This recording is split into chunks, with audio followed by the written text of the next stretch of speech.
Sabi mga kababayan ni Senator Bato, dapat daw na imbestigahan ng TRICOM yung mga pagpapalaganap, yung proliferation ng fake news. Hindi niya yung mga DDS vloggers, kundi yung pagkalat ng fake news.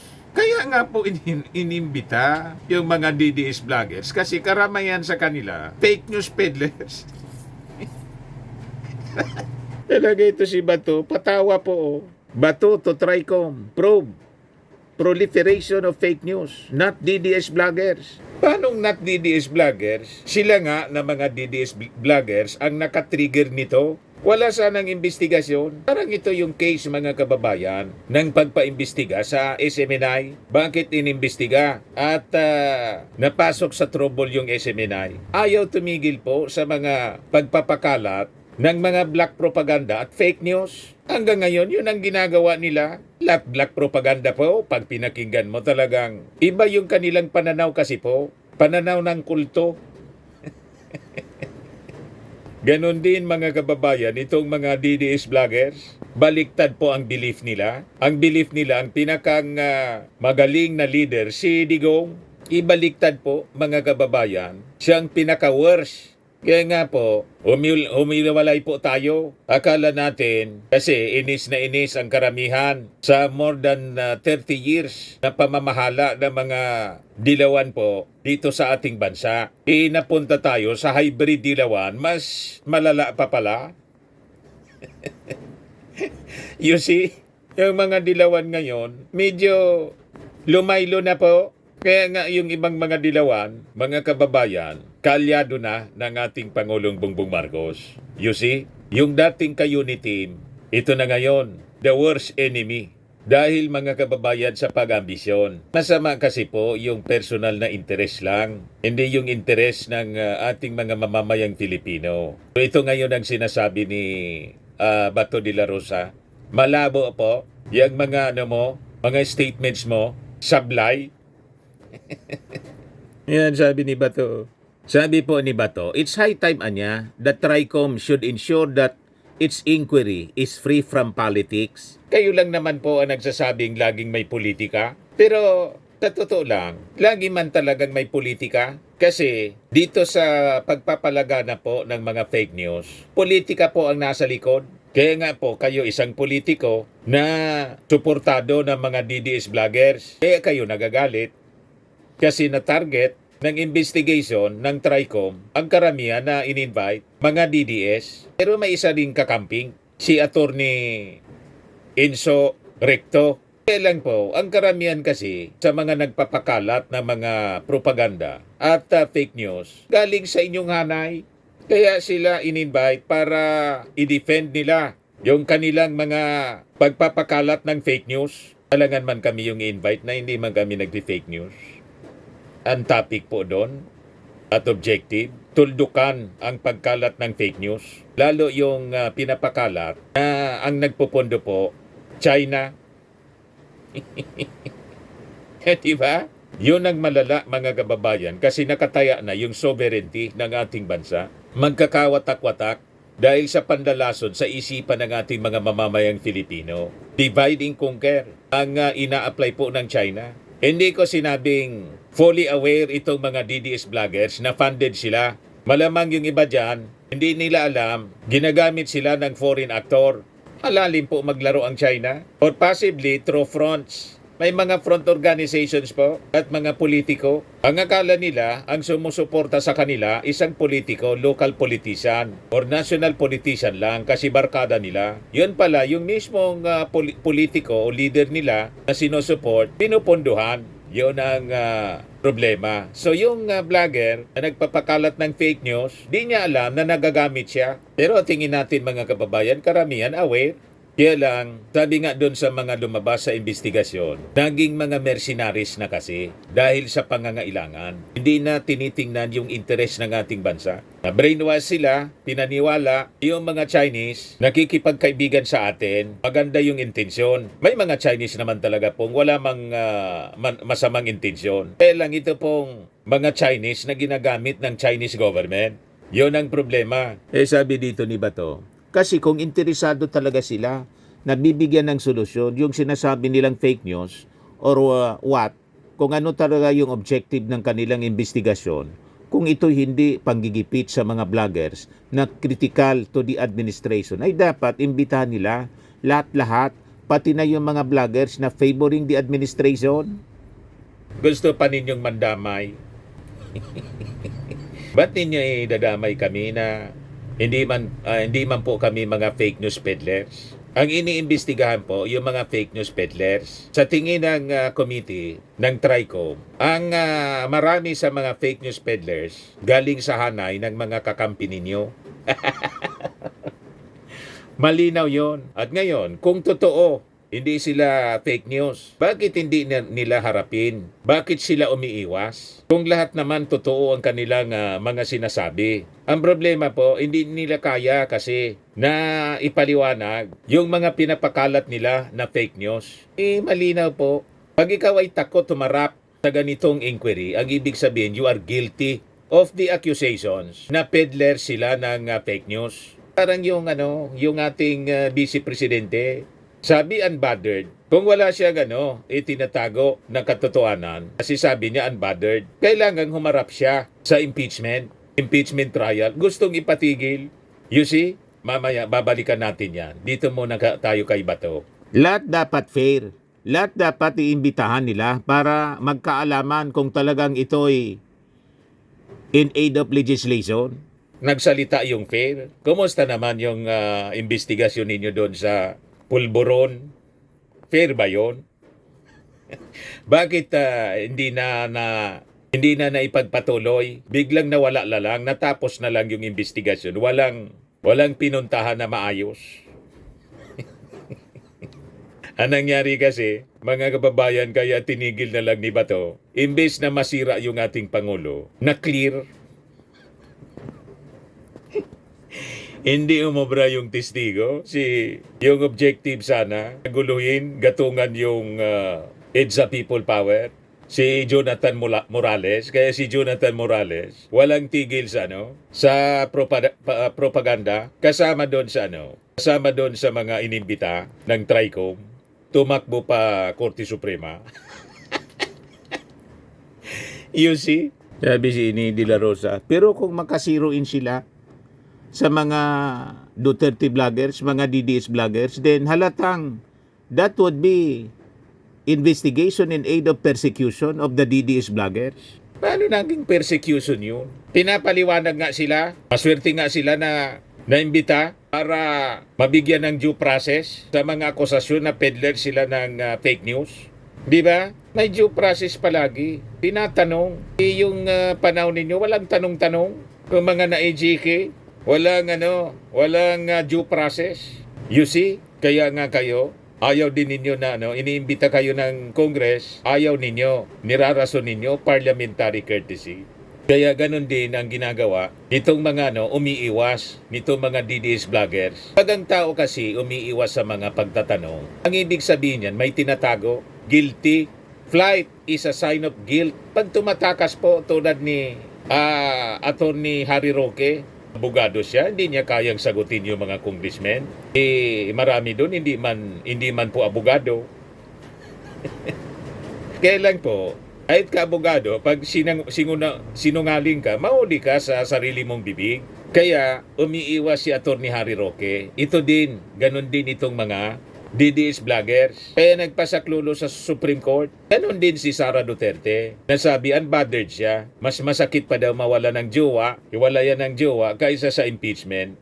Pero ngayon po, kaya tama itong statement, mga kababayan ng mga congressmen. Sabi po ni Tingog Party List, Representative Jude Asidre, delaying tactics niya yung ginagawa nitong si Sara. Sabi po niya, If Vice President Sara Duterte has done nothing wrong, why is she so afraid of the truth? Yan ang tanong ni Asidre po. Sabi dito sa balita ng Bulletin, Manila Bulletin, for Asidre, stopping the impeachment process through the High Court only raises more doubts, as he asserted that transparency is fundamental in any democratic government. The lawmaker also recalled that it was not the first time Duterte attempted to suppress scrutiny over her actions. During a congressional hearing niya last year, it was discovered that her office tried to prevent the Commission on Audit from releasing findings on her controversial usage of 125 million pesos na confidential funds. Now, she is using the same playbook on her impending impeachment trial, sabi po ni Isidre. This pattern niya is alarming. First, she tried to block COA's report. Now she wants to stop Congress from doing its job. What exactly is she trying to hide? Yun ang tanong ng congressman. Sabi naman po nila Congressman San Juan City Representative Isabel Zamora, one of the House prosecutors, na ang kampuan niya ng mga Duterte only employing delaying tactics, something that defense lawyers are known for. Sabi niya, in any case you will always have the other party or one or both parties filing dilatory tactics. I had the privilege of appearing in court in many instances, and you will always have parties doing that, delaying the case, sabi po ni Zamora. Or if one does not have a case, then they will file such petitions for certiorari or review to go all the way up to the Supreme Court, if only to prolong the process. Paliwanag pa niya. Pero tiwala po si Zamora na that the Supreme Court justices will see through such ploys and ultimately rule in favor, and as a result, push through with this political exercise, yung impeachment trial po. Yun din yung ating paniwala. Sabi nga, kahit anong haba ng prosesyon, sa simbahan din ang tuloy. Tama po? Kinuha na ni Sara yung mga pinakang matitinding mga defense lawyers niya. Ayan po yung mga abogado ni Sara. Una, yung tatay niya. Tapos si Sheila Sison, a lawyer at Fortun Narbasa in Salazar Law Firm. She took her undergraduate degree from the University of the Philippines, Los Baños, and earned a Bachelor of Laws from San Sebastian College of Law, Recoletos. Matindi po ang credentials nito. Professional experience. Class valedictorian po siya. Bachelor of Laws, class valedictorian. San Sebastian College, Recoletos, Manila. Professional experience, partner Fortun Narbasa in Salazar Law. Specializes in criminal litigation, civil litigation, family law, appellate practice, labor law, mining law, incorporate law. Lead counsel in multiple Sandigan Bayan cases. Firm's Lawyer of the Year. 4-time consecutive awardee, member Philippine Dispute Resolution Center, fellow in poetry, Ateneo de Manila University Writers Workshop, practice areas, family and states, labor law, litigation and dispute resolution, projects, mining and natural resources.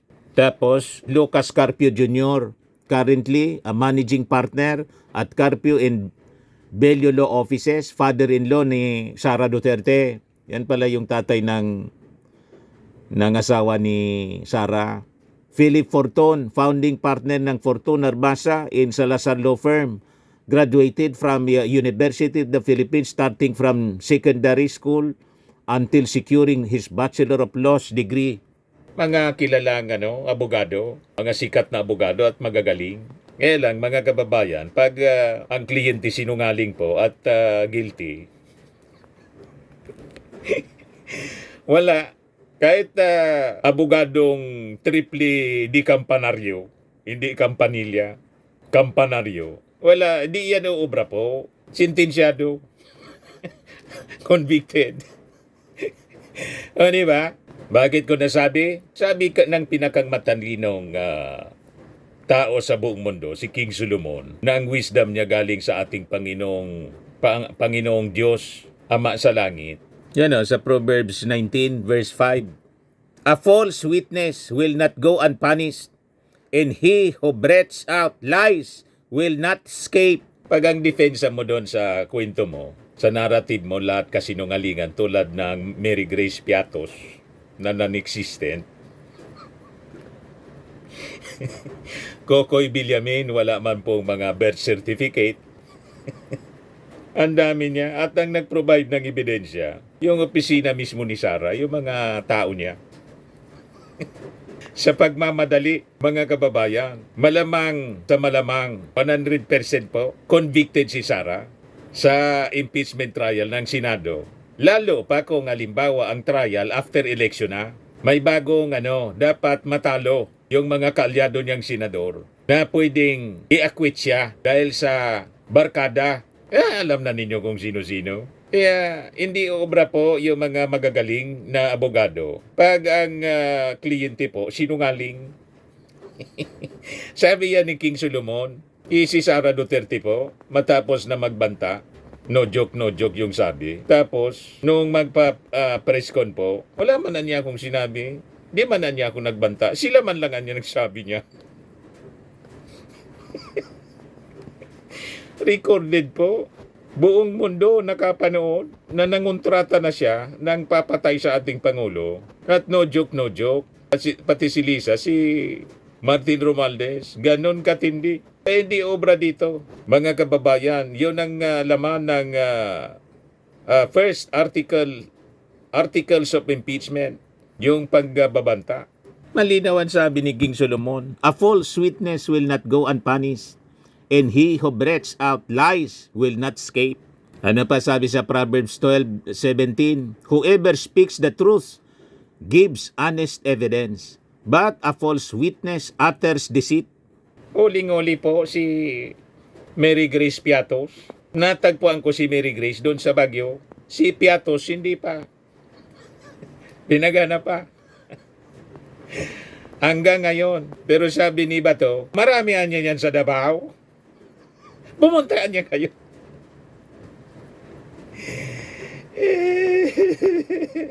Bakit walang Piatos? Mary Grace Piatos na nakarehistro ba to? Ito talaga si Senator Bato. Hindi uobra po. Kahit di kampanaryo, triple pang di kampanaryo ang abogado ninyo. Pag sinungaling ang... di ba? Kaya nga, iwas pusit po. Sabi unbothered, pagkatapos gustong ipatigil yung impeachment trial. Baligtad po ang mga pinagsasabi sa kanyang mga aksyon. At itong ating programa, mga kababayan, atid sa inyo nitong ating mga sponsors. Fairmax Firming and Lifting Cream. Pinapay po sa mga pulses in affected area. Mainam po ito sa mga pains at paninigas ng mga kaso-kasuan. Ito sa mukha naman yung application, anti-aging, Automax po siya. Ito ay Glow 60, mga kababayan. Whitening po siya. Made in South Korea. Ito naman po, Nengxia Red Mix Fruit Drink. Gawa po siya sa goji berry. May anti-cancer properties po siya. At sa mga naghanap po ng malinis and spacious fitness gym, pumunta lang po kayo sa aming Colossal Fitness Gym. May Grab car rental din po kami. At bills payment po sa aming office. At saka sa mga mahilig po sa mga imported bags, manood po kayo sa live selling ni Madam Eileen Rosales sa kanyang Eileen Closet po. Pati mga shoes, ito yung kanya po. Ito yung kanyang page. Kita ninyo, napakagandang mga online selling po siya. Si Madam Eileen Rosales. At cellphone number niya po, 773-798-7816.